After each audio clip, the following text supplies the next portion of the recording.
खबर रतलाम से है, जहां लोकसभा चुनाव के संकल्प पत्र को लेकर आयोजित पत्रकार वार्ता में मंत्री चैतन्य कश्यप ने बताया कि प्रधानमंत्री मोदी के नेतृत्व में धारा 370 की समाप्ति, 3 तलाक को लेकर कानून और अयोध्या में राम मंदिर प्राण प्रतिष्ठा के रूप में देश के बड़े संकल्प पूरे हुए हैं।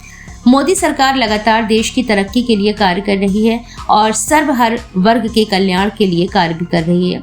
भाजपा ने इन कार्यों को जारी रखते हुए विकसित भारत मोदी की गारंटी अभियान चलाने का निर्णय लिया है, जिसके माध्यम से जनमत लेकर आगामी लोकसभा चुनाव का संकल्प पत्र तैयार किया जाएगा। वहीं मंत्री कश्यप ने बताया कि नीति निर्धारण से पूर्व जनमत जानने का कार्य केवल भाजपा ही कर सकती है। इससे जवाबदेही सुनिश्चित होती है और हर वर्ग को उसकी अपेक्षाएं पूरी होने का भरोसा मिलता है। प्रधानमंत्री मोदी ने पूर्ण बहुमत मिलने के बाद जिस तेजी से विकासशील भारत को विकसित भारत बनाने की शुरुआत की है, इससे पूरी दुनिया में भारत की साख बनी है। 10 वर्षों में देश की तस्वीर बदलने के साथ साथ विकास दर में बढ़ोतरी हुई है।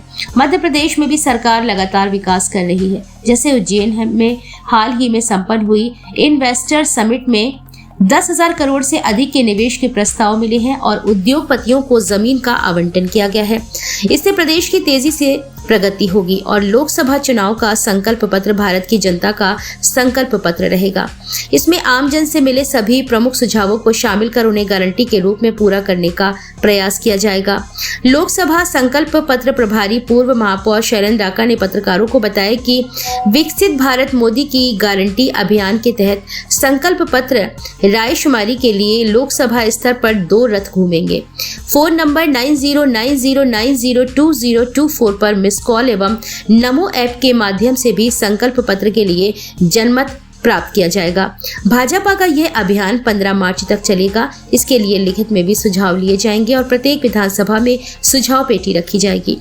प्राप्त हुए सुझाव प्रदेश भाजपा के माध्यम से दिल्ली भेजे जाएंगे और फिर संकल्प पत्र तैयार होगा।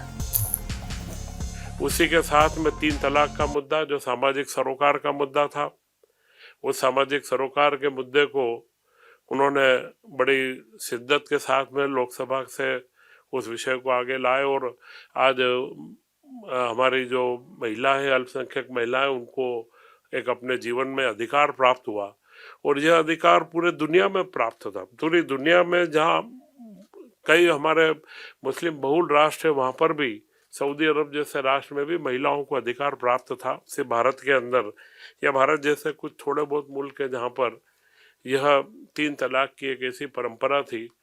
तो यह जो आपके सामने है कि यह जो विषय रहे, इसके बाद चंद्रमा तक पहुंचना हो और विकास के जो मुद्दे हैं, सामाजिक सरोकार, हमारे देश के ज्वलंत मुद्दे और एक शक्ति का प्रदर्शन, आज पूरी दुनिया भारत की शक्ति को देख रही है।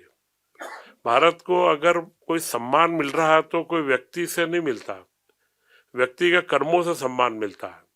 और वही बात आज पूरी दुनिया के अंदर नरेंद्र मोदी जी को सम्मान मिलता है तो भारत का झंडा, हमारा भारत गौरवशाली होता है, क्योंकि देश के प्रधानमंत्री के रूप में वो सम्मानित किए जाते हैं। तो निश्चित रूप से इन सारी परिस्थितियों के अंदर अब अगला चुनाव हमारे बीच में है और इसके लिए भारतीय जनता पार्टी का अगला एजेंडा क्या हो, हमारा अगले संकल्प क्या हो, इसके लिए प्रधानमंत्री जी ने पार्टी को निर्देशित करा और हमारे पार्टी के जो मार्गदर्शक हैं अमित शाह जी, उन्होंने और हमारे राष्ट्रीय अध्यक्ष जेपी नड्डा जी ने पूरी एक कार्य योजना बनाई है कि यह जो नरेंद्र मोदी जी का कार्यकाल आपने 10 साल का देखा है, भारत की पूरी तस्वीर बदली है, भारत की विकास की दर बदली है। मैंने 3-4 मुद्दे पहले आपके बीच में रखे हुए अपनी जगह थे, जो 90 सालों से एक ज्वलंत समस्या के रूप में थे। कई मुद्दे ऐसे थे कि जिनमें समाज का जो सरोकार रहता है, चाहे सीए का, नागरिकता का मुद्दा है, यह भी एक बहुत बड़ा मुद्दा था जिस पे कभी विचार नहीं किया गया, जिसको गंभीरता से नहीं लिया। और वे जो लोग हैं जो यहाँ पर वो अभिशप्त जीवन जी रहे हैं, जबकि हमारे ही भाई बंद हैं, उन लोगों की अगर हम भूमिका देखें, और कईयों को तो आपने देखा भी होगा अफगानिस्तान के अंदर के हमारे सिख परिवारों की परिस्थितियाँ क्या है, तो उन्हें भारत में लाना है हमारा दायित्व है और यह चीज़ भारत में सिद्ध हुई है। तो यह सारे विषय हैं और इन विषयों को पूर्ण करके अब हम वापस से जनता के बीच जा रहे हैं।